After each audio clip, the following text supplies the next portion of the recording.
Google and Facebook have been under the microscope down in Australia, and it seems that this is starting to come to a head. So, Pat, your turn.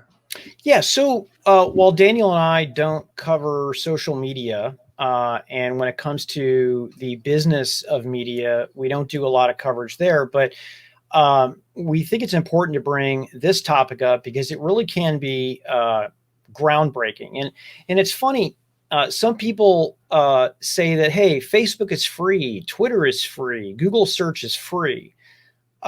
If you're watching this show, you probably know that that's not true, right? There is a cost, right?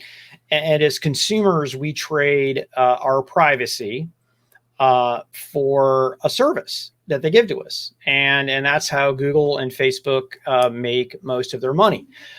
In an interesting piece that's going on, Australia passed some laws that basically said that, hey, Google or any social media, whenever you want to use or leverage a piece of news coming out of Australia, you have to pay for it.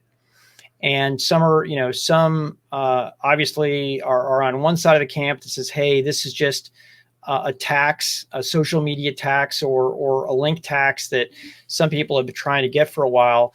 While others are saying, hey, this is just, extra money to keep the news back, the news folks in business. And so this is really central. Sorry, this is, sorry, I was getting confused. This is really ground central for this discussion. And Google and Facebook decided to take radically different ways. Google is writing a big fat check to folks like Rupert Murdoch with the ability to put their news and their links, where Facebook essentially cut off all media access. So there is no Australian news media. You can't share it. Well, the only way you can share it is by taking a picture of it. And surprisingly, the press has taken different sides on it. One says, hey, Google is setting a precedent for a global shakedown of folks. Another is saying, hey, it's about time. We need news to stay alive, and we can't rely on social media. So this is a good thing. I like the discussion. I like the debate, and I'm glad that we have Google in one corner and Facebook in another.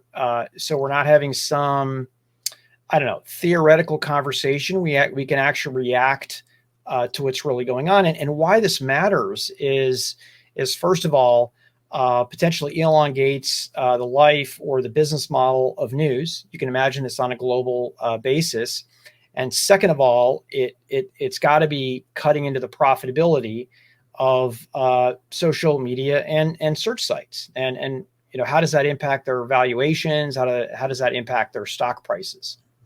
Yeah, there's going to be a bit of a fallout as we watch this, but we've seen how global regulation is a snowball. We've seen it with all kinds of different things, licensing agreements. We've seen it with search. We've seen it with, software packaging. Europe has historically been a leader in drafting American innovation through regulation. I think there's been a rotation of lawsuits against Facebook, Google, Amazon, and then the chip makers. So Australia is finding a way. But I also do think there's a discussion that needs to be had about, what information and how information gets prioritized, and that money, and it's the various control that it can have over what people are able to see. And so, because that doesn't create an informed society, that creates a bought and paid for society. I mean, it's just pretty logical. So politics aside,